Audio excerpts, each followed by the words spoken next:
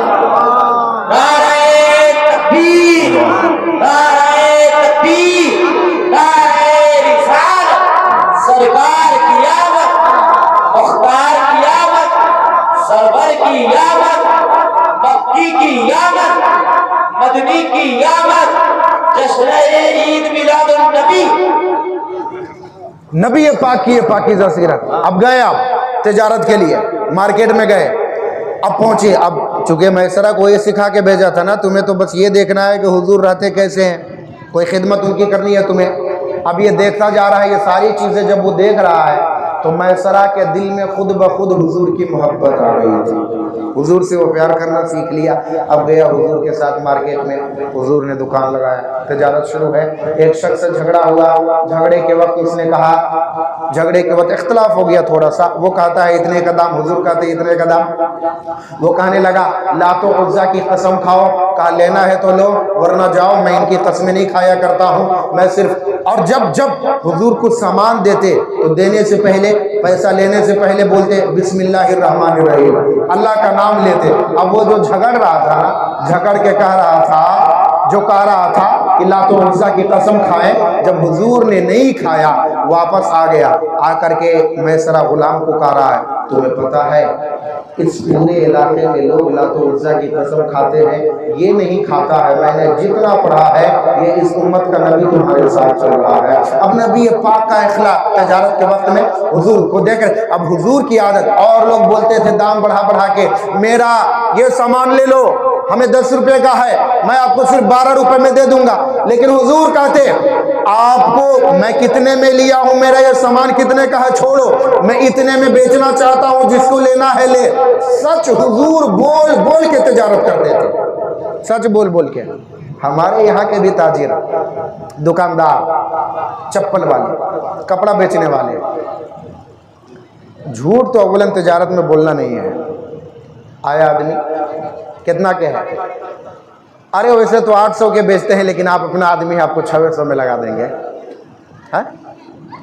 حالانکہ ایسی کوئی بات نہیں, وہ جھوٹ بول رہا. آپ بولیے گا ارے نہیں بھائی 400 میں دے دو. قسم خدا کی خریداریوں نہیں ہے, خدا کی قسم کھاتا ہے, قسم خدا کی نہیں پڑے گا. خدا کی قسم کھا کے جھوٹ بول کے تجارت کر رہا ہے. حضور فرماتے ہیں سچ بول کے تجارت کیا کر.